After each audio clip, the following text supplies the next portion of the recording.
Hello, everyone. Welcome to Apex to Asphalt for today, March 24th, 2026. My name is Darryl Kinsey Jr. So this week, we're going to get into MotoGP. They came to Brazil for the first time in 22 years. Had a little bit of issue with the track. We'll talk about that.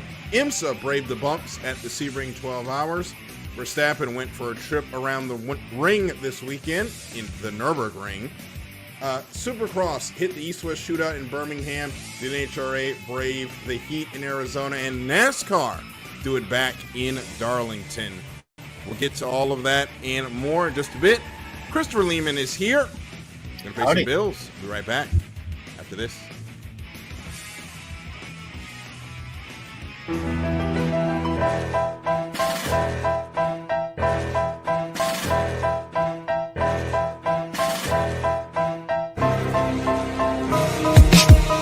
For the last 10 years, IE Sports Radio has been bringing you amazing content ranging from interviewing legendary athletes, coaches, and other authorized media personnel to building tailor-made shows dedicated to all major sports cities around the country. Make sure to follow us at IE Sports Radio on X, Instagram, Facebook, TikTok, and YouTube to keep up with the latest in sports and with all of our shows. Also, make sure to check out our daily updated website at iesportsradio.com. At iesportsradio.com, you can see our daily show schedule and check out all of our show pages with personal bios to learn a little bit more about each of our awesome hosts. In addition to our show pages, you can catch the iSports Radio blog, Hall of Fame, Fans of the Month page, and our merchandise shop, including t-shirts, tank tops, caps, long sleeves, hoodies, and more. For now over a decade here at IE Sports Radio, we've continued to be by the fans, for the fans, and we thank you all for your support and for making IE Sports Radio your direct feed for all that is sports.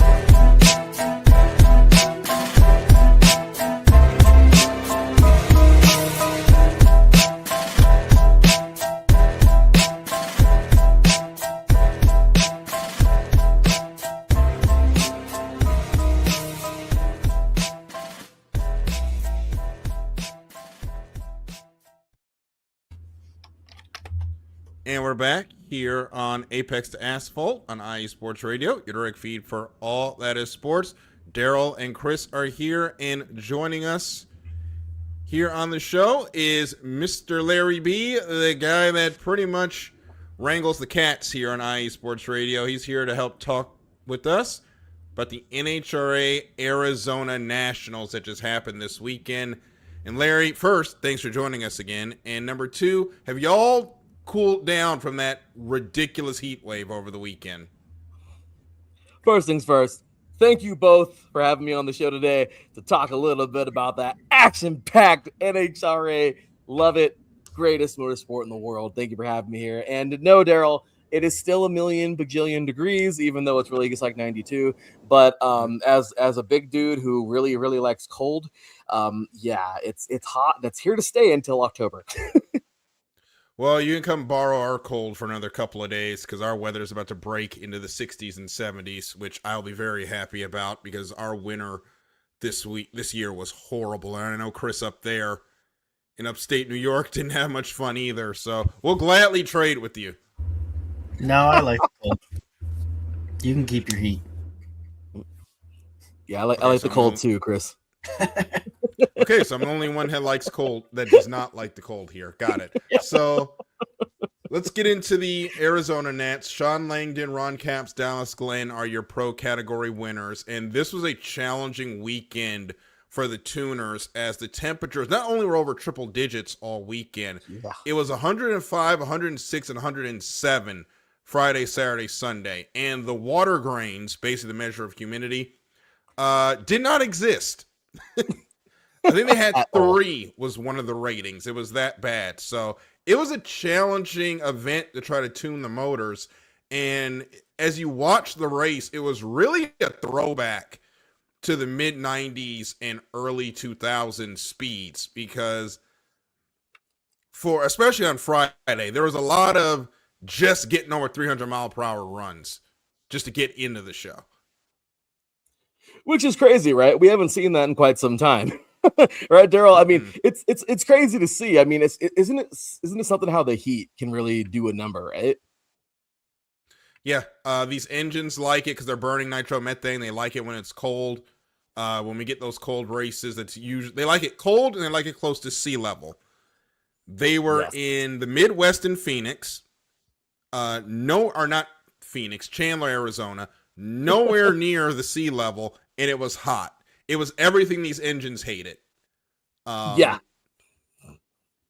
But somehow they made it work, and it is a lot more fun, I think, for any motorsport when the tuners are in a situation where where they can't be perfect, and they have to try to figure this thing out. And by the end of the day, at least in Top Fuel, Sean Langdon figured it out. They managed to get a 387 at 325 at the end of the event, but it was a challenge to get these cars going, but it was a lot of fun for us on the TV. It was, and I'll tell you, watching that ladder, that Top Fuel ladder is like something I am glued to. What a job for that team, man. I mean, I'm cheering on both. I'm a fan of both. I know we have Leah Pruitt here who's just, getting it. What a final round it was, but man, the Cattell Air team is these guys are on one, and what a job for Langdon. The ladder was really fun all dang day long. But when you look at it, I mean, Langdon he really did. They had the car to beat, and a very fun, very, very fun ending here. I think it was, let's see, who did he face? It was Ashley, right? Justin Ashley in the final there. In the final, he ran Leah. I'm sorry, because I know, I don't know where I got Ashley from, but I know I saw him early. But yeah, he ran Leah, and overall, this was a very fun, because we're only a couple in, right? So Langdon overall is somebody who I think is going to have a strong year. I've really enjoyed this entire tree from top to bottom. In the Gator Nats, it was kind of hit or miss, but this was really fun, really tight races for the most part. And again, just that Kalita Air team right now is on one, Darryl. Yep. Is it May yet? Have a good show, fellas. Thank you so much for joining us. And if you're listening either on YouTube or Twitter, make sure to get your comments in. We will read them out as the show goes on. And yes, we cannot wait for May in the Indy 500. That's also the countdown for me to get married.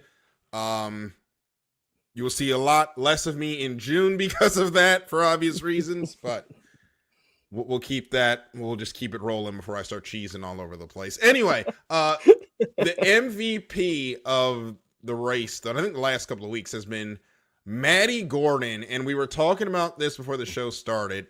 A star has been born. Yes. She spent a lot of time in the top alcohol ranks, got this opportunity with Ron Capps to come up and run the Top Fuel dragster for his team. And she is capitalized. She went to the semis in her first ever Top Fuel race at the Gators. She then comes into the Arizona Nats. She beats Jaron Mott in round one, takes down Tony Stewart in round two, and runs into a buzzsaw that is Sean Langdon in the semifinal round. But 2 semis, your first time in Top Fuel, and she jumps out the car. She says all the right things in the interviews. She is got a great personality. A real star is being born in Top Fuel at this moment. Ooh, Larry, you're muted. Sorry about that, guys. Sorry. There you go. My cat was over here meowing for a couple seconds. I was like, oh, no. Oh, okay. Sorry. But no, absolutely, man. Darryl, I'll tell you, one of my favorite, come on, 21 years old, man. Mm-hmm. 21 years old, right? I mean, she is just doing what other female could I relate? Caitlin Clark kind of things right now. You know what I mean? She's coming in and taking it by storm. I love this. Third generational driver here and just doing some crazy things. She's not just a driver. Well, she's a mechanic. She does that is rare these days. Right? Darryl, we're talking about the NHRA here. This is where drivers take these cars out and completely destroy these engines within 3 to 4 seconds. And then these mechanics and engineers got to go to work, and you get 45 minutes to rebuild these geniusly, beautifully built motors, and then guess what? They got to tear it down and rebuild it for them to go destroy it again. I mean, it's not just the drive, and that's what I love about the NHRA. Don't get me wrong, I love them all. I love them all. Endurance, yes, you have to have top engineers, you have to have top drivers to run these 6 and 12-hour races like Sebring, like Le Mans, like Rolex. Yes, NASCAR, one of my first loves ever. Yes, you have to have amazing mechanics to make these cars run as they do. Engineers, same thing. IndyCar, Formula One, all of them. Okay, because of Chris, now Supercars. Thank you, sir. I'm really enjoying that series. But in the NHRA, it's just a different beast because these engines are built so differently, and what they're built to handle and what they're built for. And you've said it before in the past, Darryl. If one person gets one thing wrong, they have literally built a bomb. Yes. Not fun. So yeah, a couple of times. Exactly. So to think that she's a mechanic. She knows this sport inside out, not just from driving this thing on the track, pedaling this thing down the track, or however she's got to win. She knows the inside. Not too many drivers. Don't get me wrong. The majority of all drivers have that mechanical, deal where they understand the car just as they do the track. But her, I kind of feel like she's a double. She's Darth Maul's lightsaber, man. The double-edged sword. She's got both. And to me, this is something that is so cool. I mean, she's done an amazing job in such a short time. And yeah, so not to go on forever, Darryl, but I got to tell you, man, she's the real deal. 2 races, 2 semifinals, a number 1 qualifier in her second ever start, a mechanic who drives at 330 miles per hour. The veterans in Top Fuel officially have a problem on their hands. Let's call it that. It'll be interesting to see how her career develops, but I think they've got a good one, and she's got a good team to help her develop as the year goes on. So we'll jump the funny car now. Ron Capps takes the win over Spencer Hyde. But this weekend was dominated, in my opinion, by the continued struggles of the Proc family. They took over the Ford operation last year after J.R. Todd stepped out of the car. He is pulled back to just doing not J.R. Todd, Bob Tasca, excuse me. Tasca stepped back just to owning the car.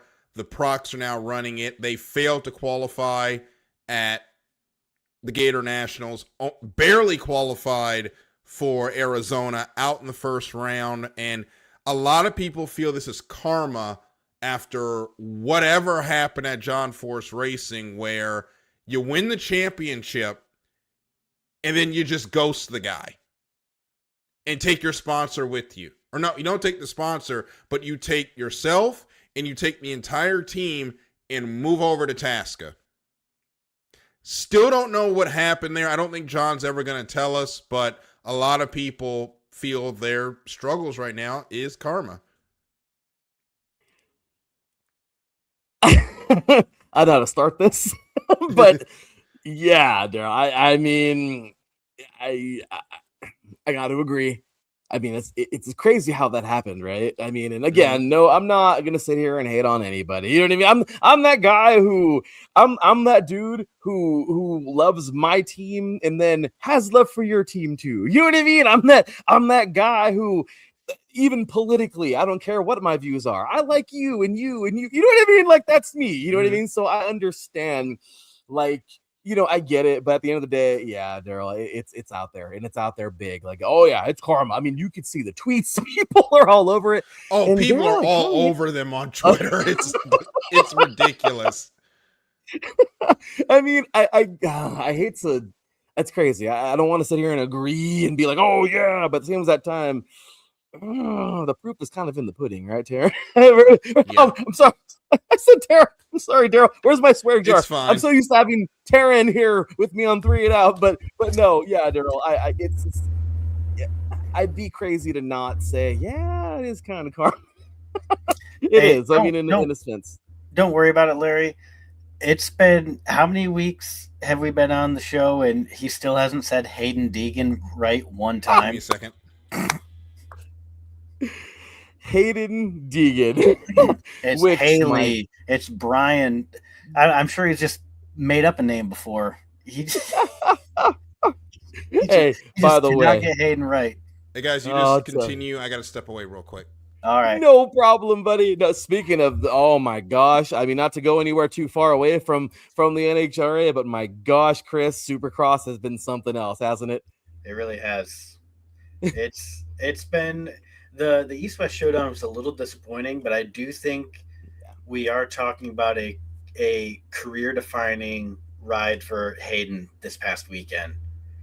Coming Without a from doubt. 10th to 1st and then getting penalized and losing, but it was actually something that I had gotten into with somebody on Twitter earlier today, is the flow state that he achieves when gets a bad start and has to work his way through up the field is just, there are very few athletes who achieve that level of flow state, and he has something special. I could not agree more.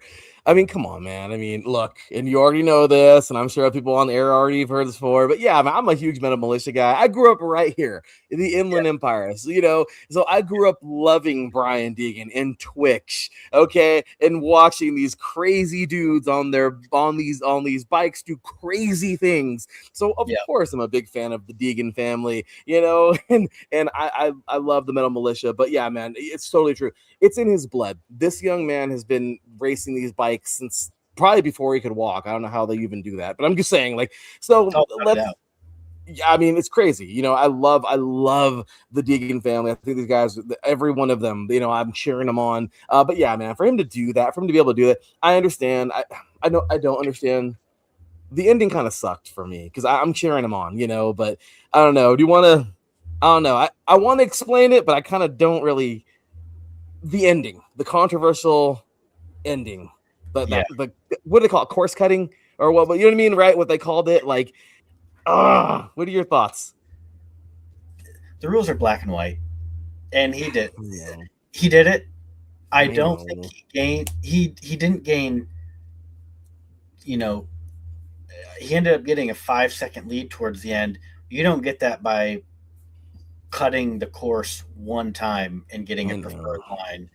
So, but at the same time, it's not like it's a new rule. It's been here forever. He knows he did it. You take the penalty and you move on. You still made your statement.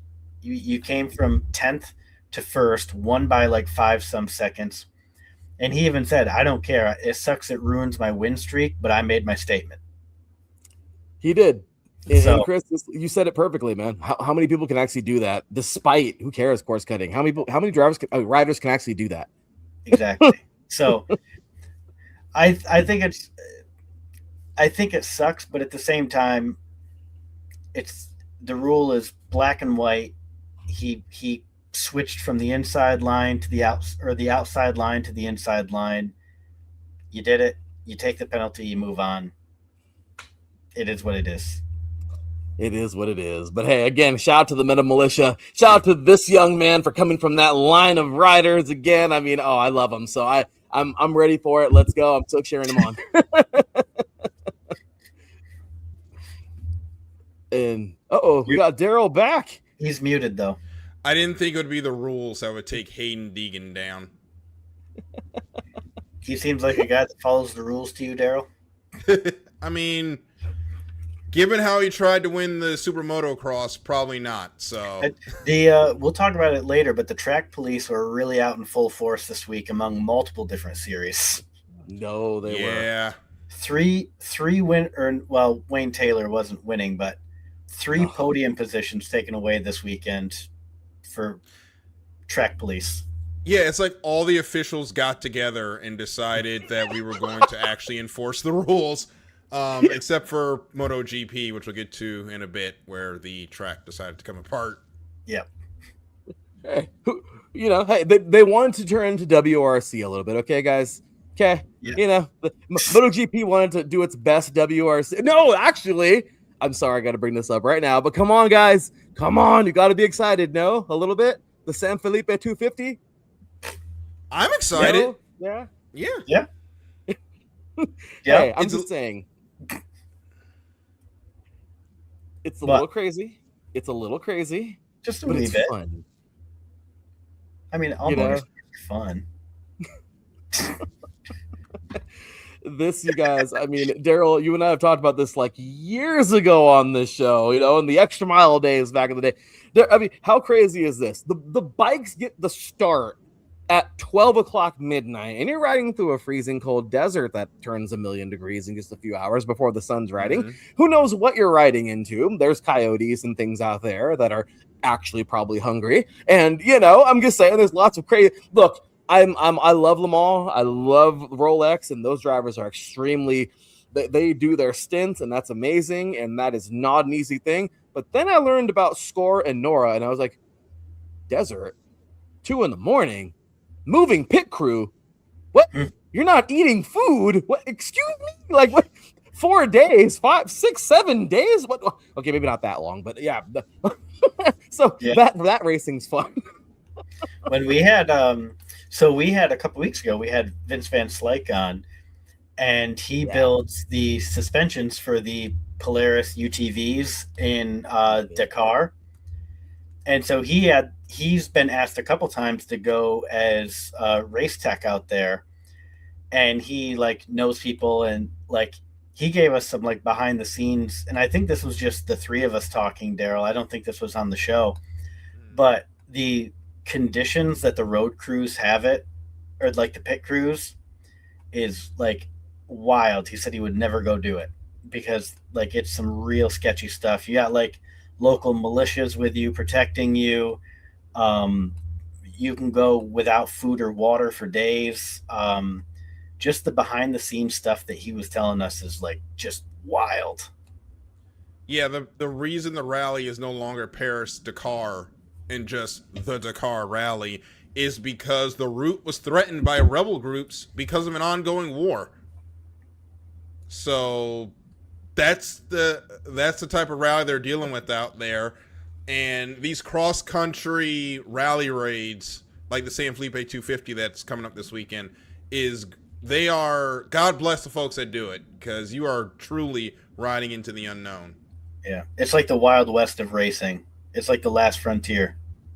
It really is. I mean, guys, this thing gets underway tomorrow at midnight, and it goes on from Wednesday, March 25th, all the way until Sunday, the 29th. What the crap? I mean, who in their right mind, right? That's why I love it. Yeah. So they'll get started later on tonight then, because tomorrow is the 25th. Yep. We got a few hours, guys, and yeah. So preparing to not eat. Yeah, that's something I don't ever want to do, guys. I'm a fat guy. I like eating. I'm sorry.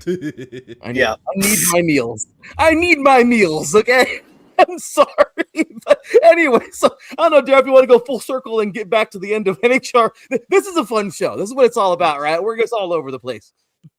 So we'll come back. Sorry for the delay. We'll come back and wrap up with NHRA. We had Pro Stock also wrap up the West Coast swing, the early West Coast, or the start of the early West Coast swing. Dallas Glenn takes down Cody Coughlin. Meanwhile, though, round number 1, the final boss of the NHRA, I'm trying to get the ladder back up, of NHRA Pro Stock, goes out in round 1 on a hole shot, with Greg Anderson going down to the 15 seed. What a run. I'm trying to find it on here. Sorry, he did not go down to the 15 seed. Give me a second. Gotta find it. Well, he sure as heck didn't get there very far. I'll tell you right now. I mean, hey, I guess people just have their day, right? It was the 16. It was worse. It was the 16 beating the 1, which we almost got out of Siena for 35 minutes last Thursday. March Madness. Again, I almost said Tarrant. I'm sorry. You're good. Darryl, this is when other sports just buy into March Madness too. Screw it. Yes. The NHRA was like, we want to do that too. It looks fun. I mean, obviously, that wasn't very fun for Greg Anderson. I was trying to find a fun name for him, but the king of Pro Stock wasn't very fun for him, but definitely fun for all the fans. Yep. And on the other side, Erica Enders, still, that team cannot get out the second round. I just don't know what's going on with them. Treed Jay Coughlin Jr., basically, but then the car broke. And Jay Coughlin Jr. gets to run his son. Cody beats him. And it's Dallas Glenn who picks up career win number 22. So the defending champion gets another win in his belt to start the early part of the season.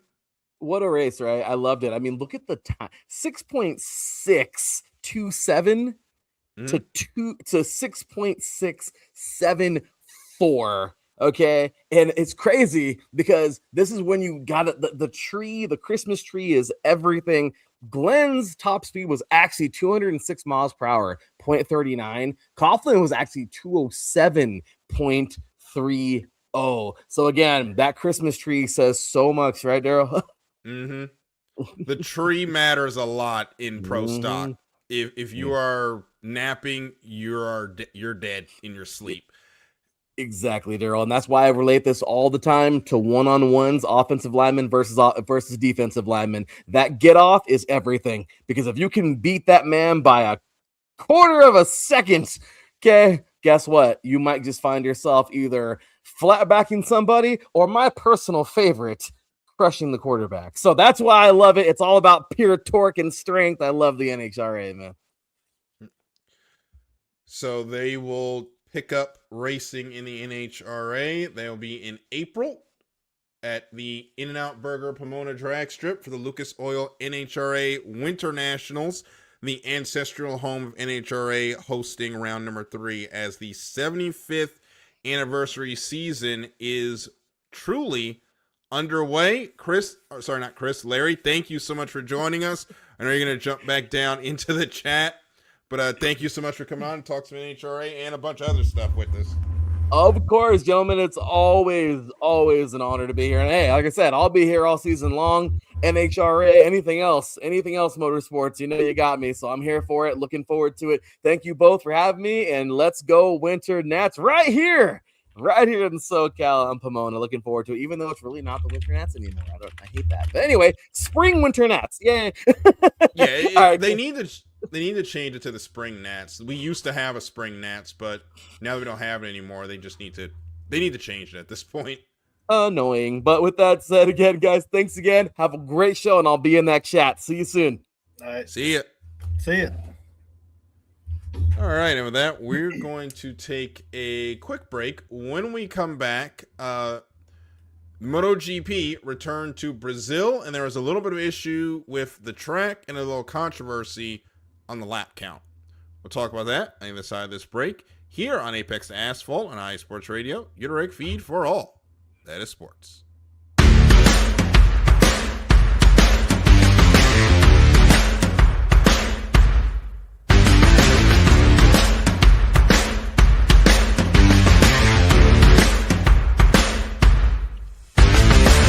Hi, eSports Radio fans. This show is brought to you by Planet Jerky Premium Brisket Beef Jerky. Planet Jerky is the official jerky of the 2022 California League champion Lake Elsinore Storm, Single A affiliate of the San Diego Padres. This all brisket jerky has gluten-free options, contains no MSG, no sodium nitrate, is low in sugar, and high in protein. Go to their website at planetjerky.net and follow them on Instagram at Planet Jerky. Planet Jerky, the jerky that's on a whole other planet.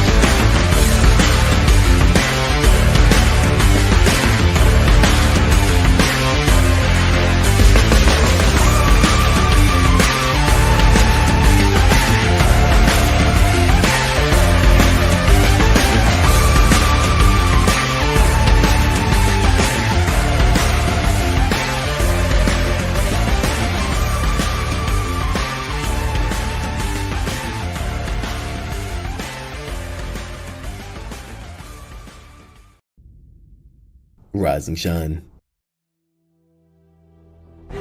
It's 4 a.m. The stars are still out.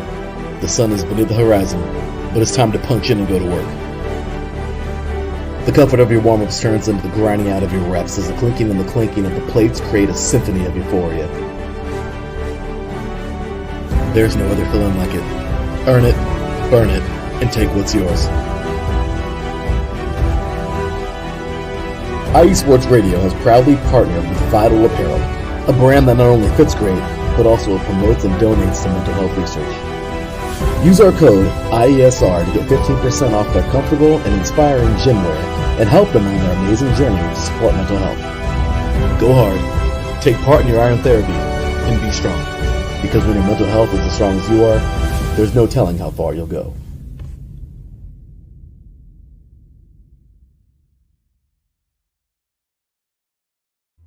And we're back on Apex to Asphalt. Back to Darryl and Chris here for the second half of the show. MotoGP returned to Brazil, and it was Marco Bisecchi who wins his fourth consecutive race dating back to last year. Jorge Martin P2 and Fabio Giantonio, round out the podium. And Chris, the first surprise for me, no Marquez on the podium for the second time in as many races. Yeah. It was just, I think this week deserves a little bit of a mulligan for basically everybody, and we'll get into it in a few minutes, but this weekend was botched from the beginning. So I don't hold anything that happened this weekend against anybody, because they were given impossible conditions. They all survived, and that's the best we could ask of them. Yeah, it was changeable conditions at the start of the week. I was actually off on Friday, so I got to check out the practice for Moto3, Moto2, and of course MotoGP, and the qualifying efforts. And God bless everybody trying to set a fast time in qualifying practice on Friday, because it felt like you were dodging the raindrops the entire time. Then you get into Saturday, and that is where we started having the controversy with the track starting to break up. Yeah, and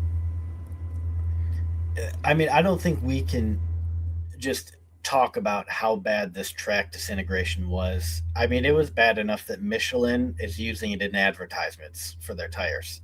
Mm-hmm. I mean, these drivers were getting pelted with asphalt stones, basically, that were kicking up. I mean, they were the size of marbles, if not bigger. And I forget who it was, but somebody posted it, and their arms are just all bruised up. Alex Rins caught one on the finger. Oh gosh. Yeah, I think he's okay. I don't think he needs surgery. But yeah, he caught one right on one of his fingers. So this track disintegration, I mean, we can't do it justice how bad it was. Yeah. They actually ended up delaying Moto2 qualifying to Sunday morning. They did manage to run the TSOT Sprint and Moto3 qualifying as well. A little bit rushed is what it sounded like, this run into Brazil. They are getting ready to go back to Argentina in 2027. They were hoping to also have this race in 2027 as well, as they're going to go to Buenos Aires in Argentina next year. But they decided, with the race that they typically have in Argentina in round 2 not being there, they slotted in this race for Brazil a little bit early. A little bit of challenges, but the race course is really good. I will say that. Yeah, I don't know if we'll be going back there, but I hope we will. Yeah, I mean, Interlagos would be a death trap. Yeah, you're not doing that. So we couldn't go there. You don't really have a ton of options, but they need to resurface that place and figure out their drainage, because their drainage did not hold up to the monsoons that washed through there. Yes. So hopefully they'll have time to work on that over the year and then get ready for next season, where they will hopefully have a permanent spot on the calendar. But I will also say, shout out to Yamaha. We thought they were going to be on the struggle bus all season, and they actually got a couple of bikes into Q2. Yeah, they actually, I forget who it was, but got a P4 qualification. So that's really good. They didn't do anything in the race, though. So a little bit of false hope, but but they'll figure it out. I think they do have an update coming up for the next race. I think it is. Mm. Now they do. They are allowed to work on their engine, unlike the other manufacturers, so they can bring engine updates through the year.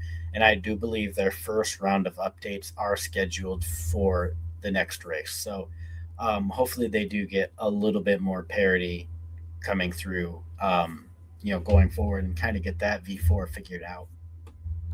Yeah, the highest finishing Yamaha, by the way, was Alex Rins in 14th. So, Yeah, I was going to say, I think it was 14th because he got 1 point. yeah, not great for Yamaha. And we come into their next race, which is going to be this weekend with the United States Grand Prix.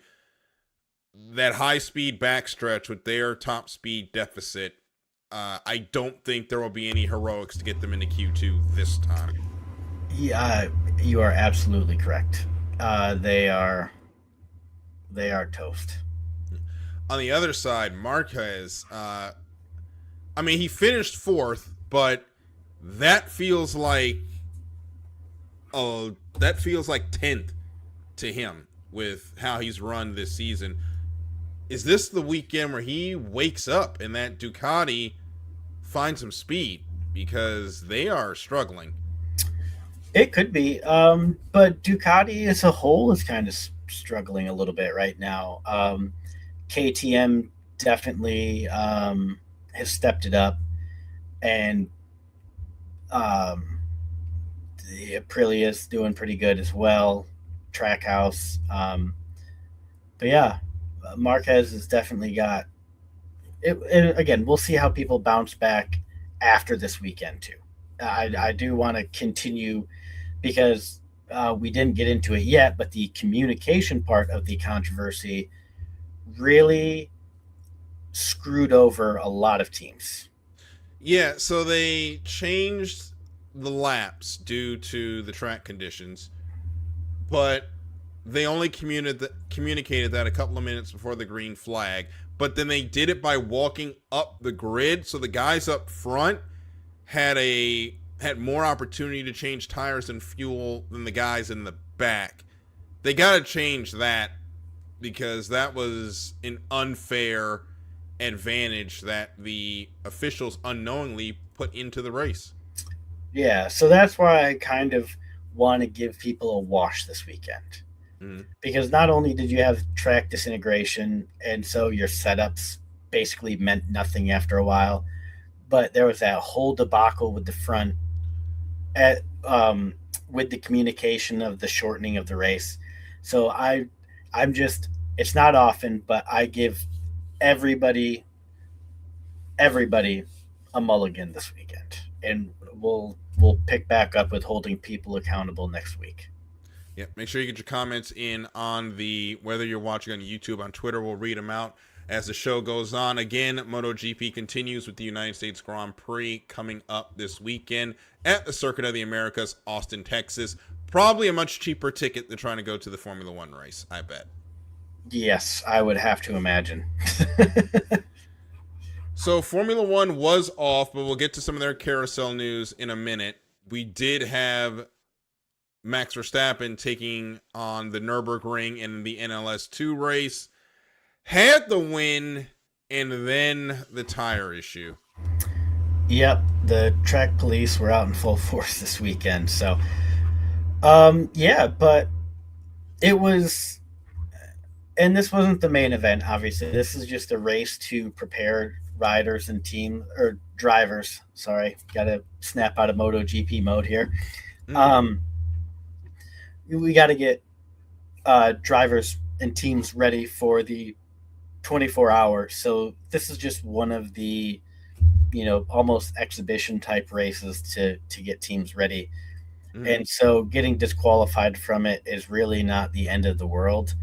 And what they were disqualified for really had no effect on the race itself. So they didn't have any advantage. They used too many tires while practicing pit stops, which I don't even know why that's a thing. Yeah. So it had no effect on the race. So it was a rule breach, whatever. Apparently, the Mercedes team or that team is a little sloppy. Ralf Schumacher, of all people, came to Max's defense on that, which was wild. Mm-hmm. Talk about statements I thought I would never say.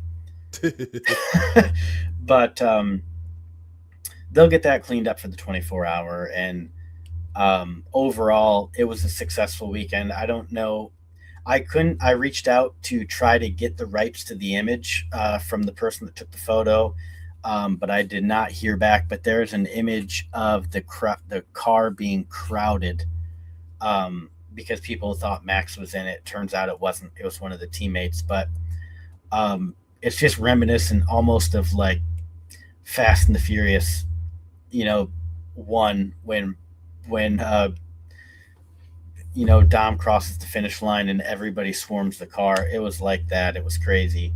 But the Max Verstappen effect is very much real. Yes. As far as viewership goes. And this is something that I'm working on for an article that I'm writing for our Twitter account. So, but the previous streaming record for the English channel for the NLS2 or the NLS series races was about 150,000 people watching the stream. Darryl, do you have any guess how many people watched the stream last weekend with Max? So I kind of saw the notes before the show. So you dog. I mean, I have to come in and do my homework, but That's I know it was a lot. I'll let you say the number, but they went up by a lot. Yeah. So the English, now this is the English side that it broke the German side as well, the record for that. But the English stream had 1.1 million viewers, and the onboard for Max's car had 1 million. Mm-hmm. So that's a very real effect. And it's for an article that I'm tying into the popularity of endurance racing in general, which, Darryl, I know you especially can talk for days on end about, especially 2023, with the convergence of IMSA and WEC. But endurance is very much in its golden era right now, and people like Max Verstappen are definitely helping that cause along. Yeah, the second golden age of endurance racing is well and truly here. And if Max does stay in GT3 long term, which given how the Formula One car is going, I could see that change happening. It would just take it to a whole nother level, especially because it's a current F1 champion and he's so young, so he's got plenty of time to run and be competitive, and he's not just doing it in his retirement years. He's doing it because he wants to compete and he thinks it's fun. It's going to be great for the sport. If they can get him to Le Mans, which he's on record of saying he wants to go, I don't know how they're going to fit all those people in. The place sells out already. So I have no idea what they're going to do at that point, but it's going to be great to see him there. And while we're on the subject of endurance racing, the 12 Hours of Sebring was this weekend. The race was won, of course, by the Porsche Penske, the 7 over the 6. Felipe Nasser pretty much had to cuss out the team to get them to let him compete for that win. I don't know if you saw any of the final hour, but there was some team driving going on that Felipe Nasser was not happy with. But Wayne Taylor Racing got the 3rd and then disqualified afterwards as Cadillac's rough go of the start of the season continues. Yeah, and this is our last race interference by the track officials of the night. Thankfully, we don't have to talk about it anymore. But Porsche Penske dominates. I don't think anybody's surprised saying those words. But the disqualification certainly was surprising to wake up to. Yes. And that is unfortunate. They'll have a chance to rebound when we get into the next race, which will be in Long Beach next month. A quick review of NASCAR before we get into a couple more, our final two topics of the day. Tyler Reddick, once again, takes the win at Darlington, and according to Denny Hamlin, the extension is coming for Tyler Reddick. He said that on Action's Detrimental. That is a no-brainer, and right now, Chris, he's looking like the odds-on favorite for the championship. Yeah, and Tyler's phone's probably ringing with the Brinks man scheduling a delivery because that boy's about to get the bag. And he keeps driving his price up every week at this point. Every win just puts another zero on that check that he's going to be getting. And something that I noticed, and it really wasn't. Michael is at every race now, whereas at least for the first couple of years, the races that he went to were highly publicized. Like, yes, camera crews were always with him, and I think it's been a long but silent transition to where he's pretty much at the track every weekend now. And almost like the buzz of Michael Jordan being at the tracks almost died out. Now he's just one of the guys at the track. So it's kind of cool to see, almost the normalcy of him being there. But I'm glad that he's there to be able to celebrate every win for the team. And that is kind of bad news for Bubba Wallace fans because there seems to be some sort of reverse juju when Michael is at the race where Tyler does well and then Bubba just gets involved in stuff of it not of his own making. And this week Bubba qualified second, ended up back of the pack due to what they thought was a loose wheel, did not have one, tried to come up through the field and got involved in an accident not of their own making, ended up finishing 34th. So 2311 Racing is now first and third in the championship instead of first and second. But Joey Logano finished 33rd, has not finished higher than 15th since the Daytona 500. What is going on with Logano? I don't know, considering how well Blaney's going. I don't know. Sometimes you have an off year, you get a bad start to the year, almost a bad juju, like you were saying. Logano better go help some old ladies across the street, carry some groceries out of the store for people or something, because he's out of whack with karma. Yeah, he's got to fill that luck bank up because right now he's got none. And Justin Allgaier takes the win in the O'Reilly Auto Parts Series race, and Corey Heim, when is he going to get a Cup Series ride? He takes the win on a last lap pass in the truck race on Friday. Yeah. Round out NASCAR racing at Darlington. Yeah, Heim's definitely impressing some people this year. His name's been thrown around a lot, especially this past weekend, for obvious reasons. But no, the kid's got a bright future. So I wouldn't be surprised to see him in, move up next year or to at least no apps, the O'Reilly, but or Cup. But I don't know where he'd go with Cup either. Riley Herbst, you are a O'Reilly Auto Parts Series driver again. That's where he goes. Yeah, Riley's not doing so great. Not really. So we'll head on now to our supercars conversation. Still waiting for Taupo to get here, but we got the sad trumpet music to play. The cars are on the way, Darryl.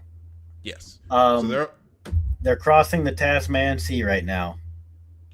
Yeah, I can't wait till they get there so we can see some more racing way too late at night. But there are some staff changes at Penrite Racing during the break. We didn't get to these last week, but we're going to put this statement up, and I'm going to let Chris read it. I don't think Penrite was very happy with those changes.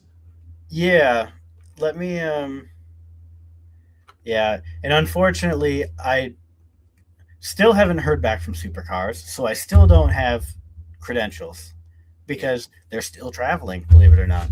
Anyways, so this was quite a statement to wake up to. So Stephen Grove, owner of Penrite Grove Racing. We wish Grant well in his move to General Motors. It's no surprise our people are in demand as we've built one of the strongest technical teams in supercars, and that strength comes from depth of talent. Now, this is where it gets fun. This is the second time GM have targeted our organization, and in both instances, it has involved significant above-market offers. That speaks to the premium they're willing to pay as they work to improve their current results deficit in the post-888 era. I don't even care about the rest of that statement. I really don't. Shots fired in that second paragraph. This right here is the only thing that matters. I love this. So basically, for anyone who doesn't know, the post-888 era refers to 888 Racing, which is the former home of Shane Van Gisbergen, current home of Will Brown and Brock Feeney. They were the Chevy Camaro homologation team. And so GM had a really fun year last year despite losing the championship. And, GM has been very competitive with 888 heading their program. But this past year, 888 moved to Ford, and Chevrolet / General Motors has floundered. And meanwhile, Ford, which, Penrite / Grove Racing, this team here that issued the statement, they are a Ford team, and Grant is pretty high up within the organization. So Chevy is now just poaching employees from other successful teams. And so I don't know how to say it, Darryl. That's a fun statement to read. Yes. It's always fun when the manufacturers hate each other, and the Ford GM hate is real. Yeah. Especially this year, because 888 moved over to Ford, and then Ford has just picked up where basically 888 left off last year. But it's not just 888 right now. It's also Penrite, and it's also Tickford as well. More so, actually, Tickford with Brody Kostecki dominating the season so far is the only real way to put it. So yes. But speaking of GM struggling, I'm going to pull up this right here, and we're going to take a minute to talk about Toyota. Let me get this zoomed in a little bit. So Toyota entered the grid at the beginning of the season. I'm pulling up. Okay. I got my phone to see how it looks on screen. This is what happens when the numbers guy gets busy. Gets him in his head, by the way. So that should look better to people, I think. Let me check. Yes. I'm checking the phone quick. And they can see that just fine. So, welcome to my world, the world of data analytics. Yes. This is what I do for a day job, basically. So, we're looking at the performance of Toyota. They entered the grid this season, so we're 2 race weekends in. At their opening in Sydney, race 1, as you can see, their qualifying was not really that great, but their race pace, everybody but Ryan Wood gained quite a few positions, so that's good. Good for Toyota. As you see here, Andre Heimgartner picks up the first top 10 qualifying and first top 10 finish. Mm-hmm. Pop over on race 2. This race was a disaster. It was terrible. So you've got Chaz Mostert right up here, who actually runs a really good race, but ends up getting disqualified because he did not have TPMS sensors in the tires. And that is a disqualification. The team didn't fight it. They said, yep, that's on us. Andre Heimgartner here did not finish. His engine blew up. And so Ryan Wood, right up here, he ended up also having his engine replaced. But he picks up the first top 5 for qualifying. And then we'll go on here. So then race 3. Qualifying is the worst of the weekend. But look at their race. Everybody picked up points. Or everybody picked up spots, excuse me. It was a lockout in the top 10. Every car, they picked up 2 top 5s. And I mean, look at the differential. I mean, plus 12, plus 13, plus 8, 14. I mean, they had a heck of a race for Sydney 3. So if I'm Toyota, I'm looking at this and I'm saying, okay, we have terrible qualifying speed, but where it counts on race day, we are looking good. Mm-hmm. And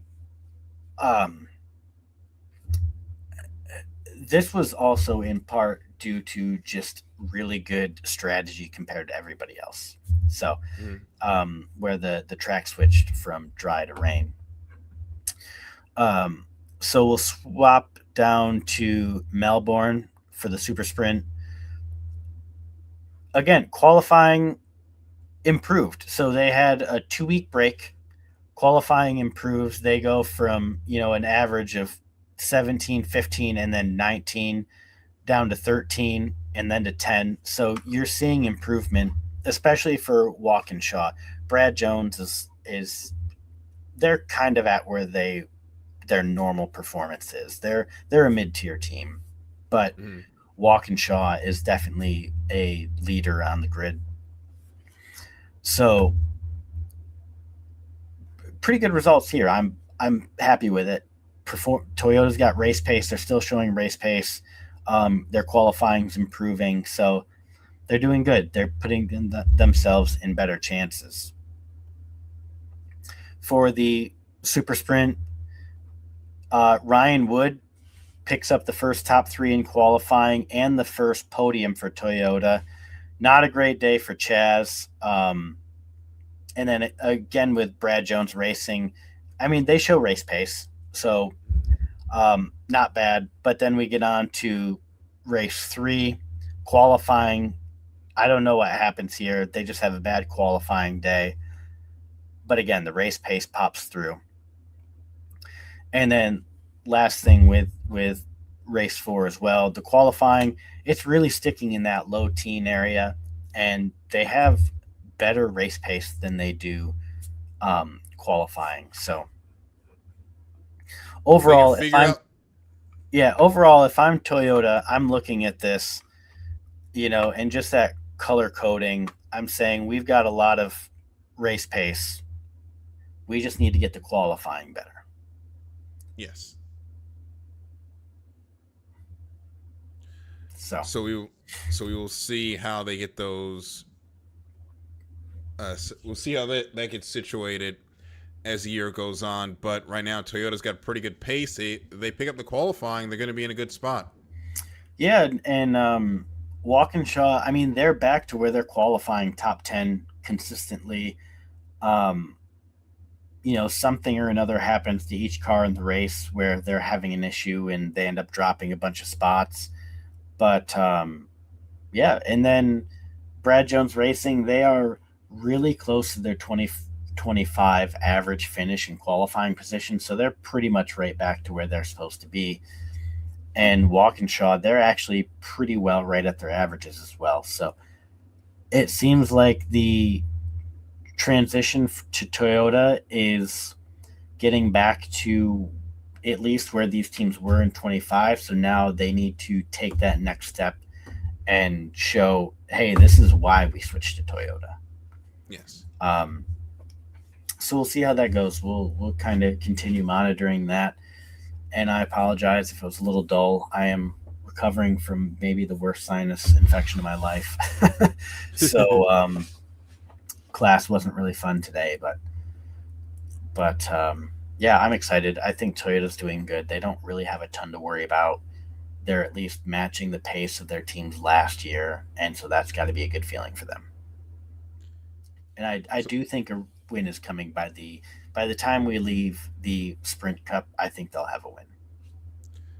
so we'll see how that program develops as we head into Taupo, the Super 440, April 10th through 12th. But we'll have some tidbits with the Repco Supercars Championship as the weeks go on, as we count down to April 10th and 12th.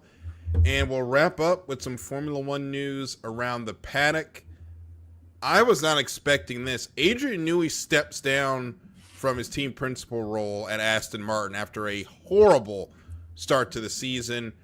And Jonathan Wheatley leaves Audi, and it looks like he's going to take the position at Aston Martin. Now, nothing is official yet, but that elevates Matteo Binotto back up to a team principal role at Audi. And, of course, with Christian Horner sitting out there, his name has been linked to both teams as well. Yes. So we'll see how that goes. Because it's Formula One. So as comfortable as Binotto probably feels right now, he shouldn't feel comfortable if Horner's sniffing around the building. Yeah. And it really depends on when and if Horner decides to get back into the ring, because he's made plenty of money in his Formula One career. And I think he's gathering a group of investors too. I've heard that potentially he could buy 20% stake in maybe like Alpine or something. Mm-hmm. So we'll see how all that goes, but nothing's been announced yet. I'm surprised that it hasn't been. Just with the teams traveling, but it seems like I thought the teams would be traveling today, but it seems like everybody's actually already in Japan. So I wouldn't expect any real announcements coming out of this week. And speaking of that, VCARB has an absolutely beautiful scheme for this weekend in Japan. They really do. We can actually let's pull up the video here. There's no volume or anything to it, but I took the wrong one down.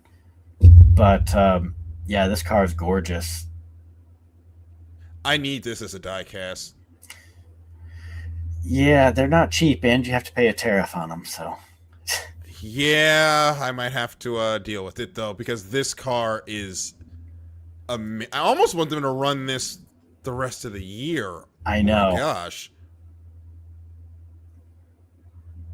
Yeah, that is. I love the red and white combination, and just under these lights, it just pops.